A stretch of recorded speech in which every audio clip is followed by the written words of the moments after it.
The test is in 4-part, Part 1, Part 2, Part 3, and Part 4. Now look at Part 1. Part 1. Complete the notes about two people who work at ESCO Engineering. First, you have some time to look at questions 1 to 5.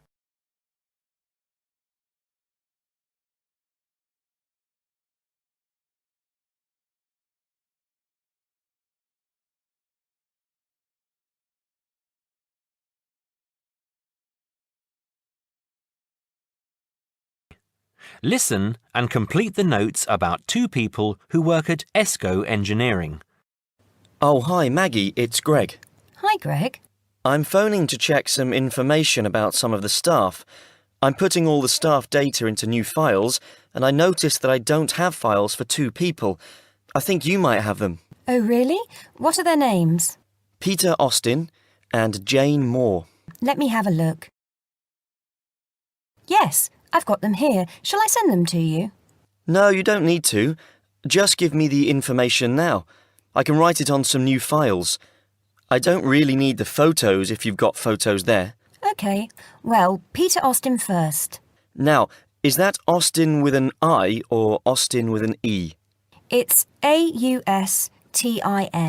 and his address is 110 Argyle Street, Tunbridge Wells, Kent, TN3 5RQ. 110? Uh-huh. And his phone number? It's 07984 645 792. OK. And how old is he? He's 47. 47. And what about his marital status? He's married. There's a note here that he has 3 children, 2 boys and a girl. OK. And finally, when did he join the company?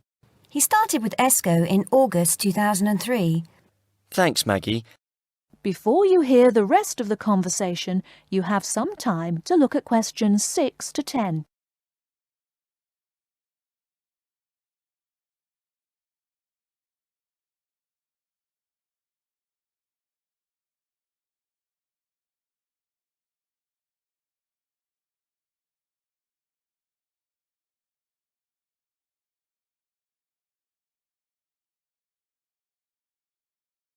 Now listen and answer questions 6 to 10.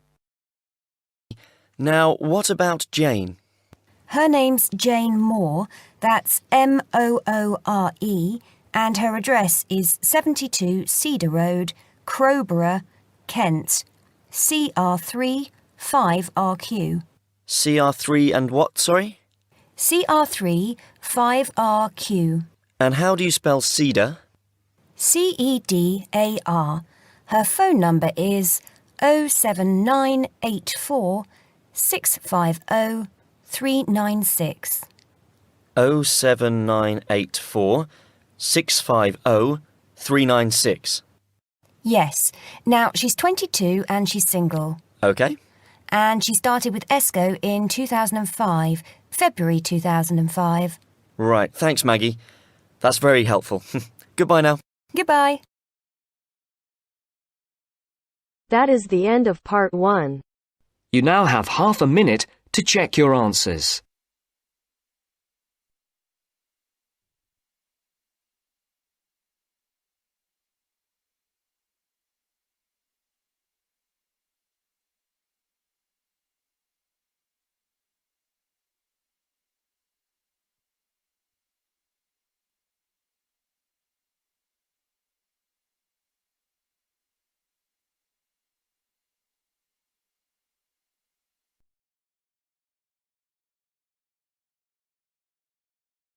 Now turns to Part 2.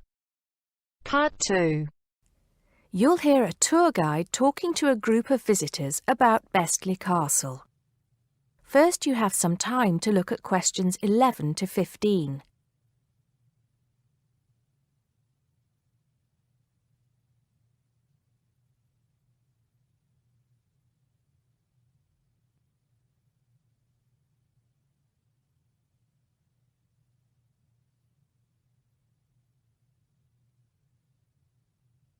Now listen carefully and answer questions 11 to 15. Welcome to Besley Castle. It's nice to see so many of you here today. Before we go in, I'd like to tell you some information about the castle, the things to see and do, and the facilities available to you in the grounds. We'll do our best to make this a truly memorable visit. Now, the castle grounds are quite big, and we don't want you to get lost, so I'm going to give you an idea of the layout. At the moment, we are at the entrance, and immediately to our left is the Tourist Information Office. Go here if you need any questions answered. They'll be happy to help. And of course, behind the tourist office is the car park where the coach dropped you off, and he'll also pick you up from the same spot at 5 p.m. today. In front of us are the water gardens.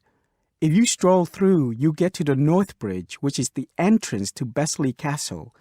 Take your time and enjoy looking around the castle. There's a lot of history steeped in those walls. As you leave the castle via the South Bridge, you'll be greeted with the sight of roaming deer. During the day, there will be scheduled feeding opportunities where visitors can get involved. However, we do request that you do not feed the deer outside these times. To the right of the deer park is the Castle Museum, and behind that is our award-winning restaurant. It's a relatively new addition to the castle grounds, but is fast gaining a reputation for its food. Alternatively, you can choose to dine in the picnic area on the other side of the deer park. It's perfect for the family as it's next to the kids' play area and homemade ice cream hut. We hope that on your way out, you'll pop into the gift shop by the exit for something to remember us by. Before you hear the rest of the talk, you have some time to look at questions 16 to 20.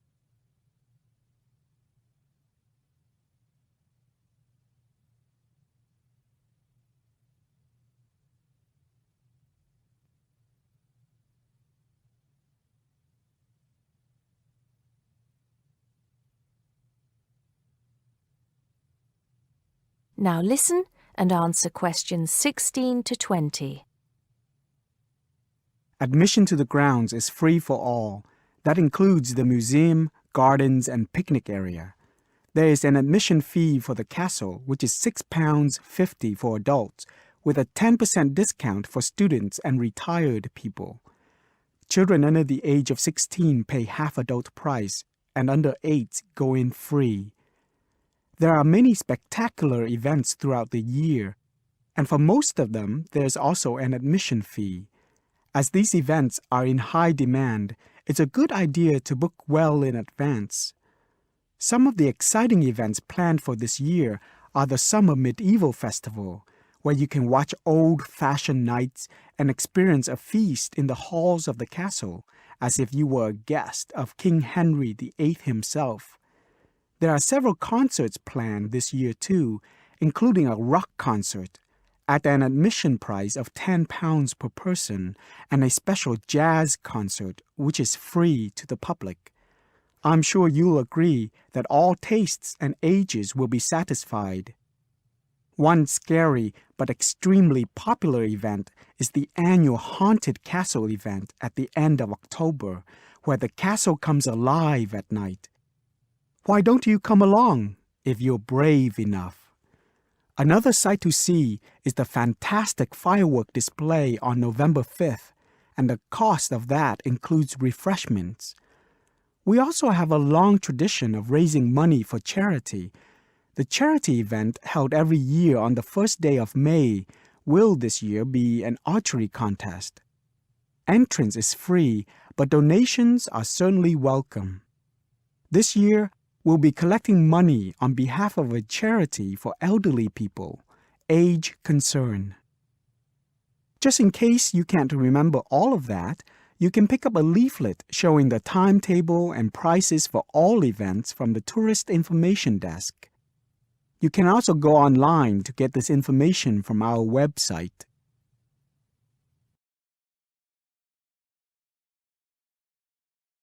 That is the end of part 2.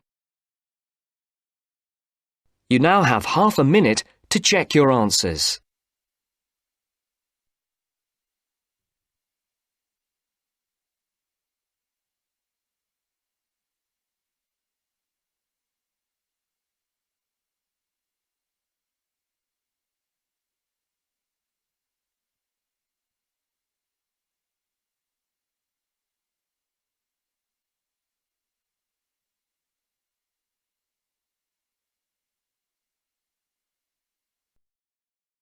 Now turns to Part 3.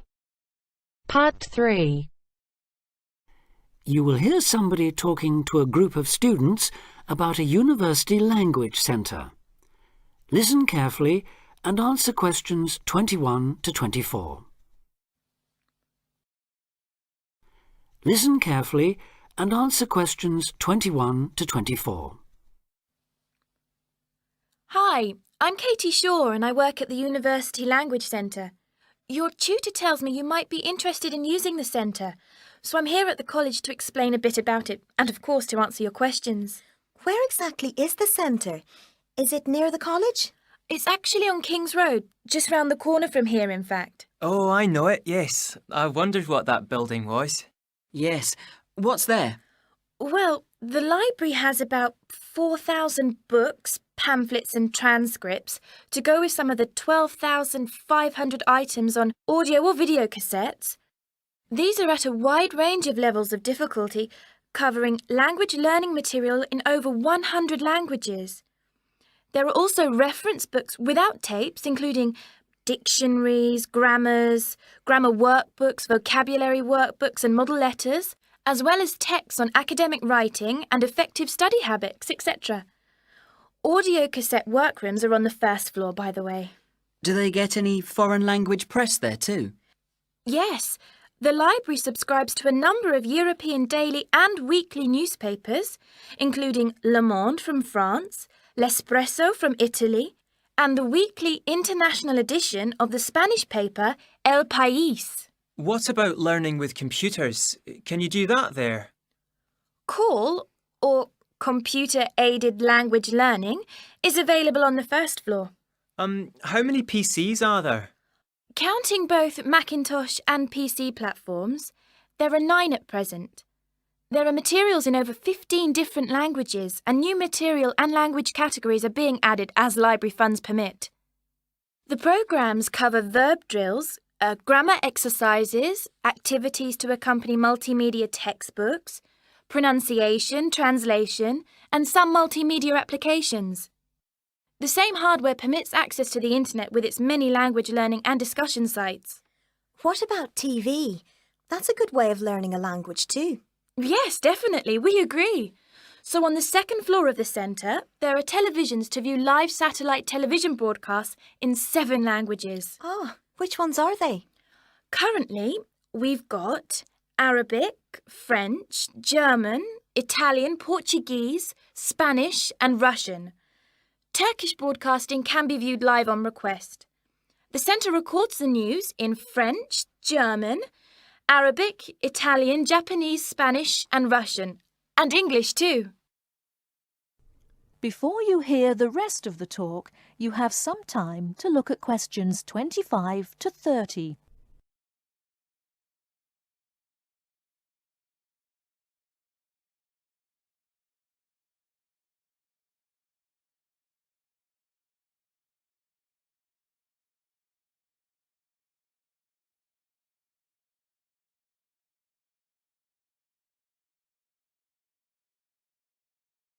Now listen and answer questions 25 to 30. Now listen and answer questions 25 to 30. Sounds great. How do we sign up? To avoid paying a fee, you need to go to the centre with a valid university ID card or a letter from your college or departmental administrator on headed paper indicating your status, length of stay and language requirements. Are there any forms to fill in? I'm afraid so. You do that at the ground floor reception desk.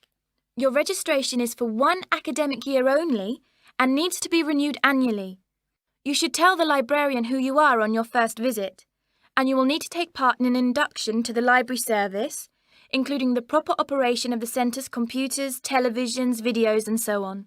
Can she help us choose the right materials too? Yes. The librarian can give advice and assistance in locating material, making best use of the texts and tapes and so on. Let her know which language you want to study and what, if any, knowledge of it you already have. Also, say what reasons you have for learning the language. Your answers will help the librarian help you make the best choice of books and tapes for your needs. She can also offer you advice on how much time is needed to make progress in the language and can offer suggestions on how to improve your language learning techniques. Can she copy tapes for us to take home, or can we borrow them? The library is a resource centre and reference library only. You can do as much self-study listening and reading work there as you want, but it's not possible to take home materials, that's to say, books or cassettes. And copyright law doesn't permit the library or its staff to make copies of cassettes for use by students outside the centre. All material must be used on the premises, I'm afraid. This ensures the materials are always available for students working on their own and not out on loan for long periods, which could harm users' progress. So, if we can't take books home, is it okay to photocopy them? The library staff will handle any photocopying, though international copyright law prohibits users from copying more than 5% of any one title in the academic year. You place a photocopy order with the librarian or an assistant, and orders will be processed between 1 and 2 o'clock or after 5:30. How much does it cost? 10 pence per page. Payment is by photocopy card, which you can buy from the information desk on the ground floor.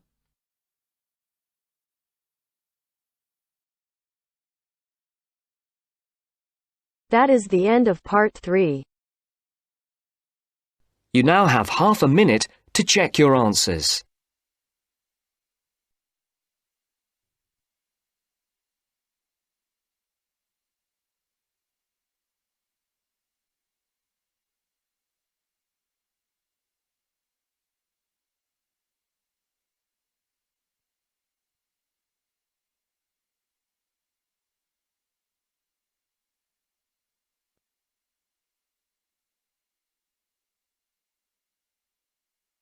Now turns to part 4. Part 4. You will hear a talk on seasonal affective disorder. First, you have some time to look at questions 31 to 40.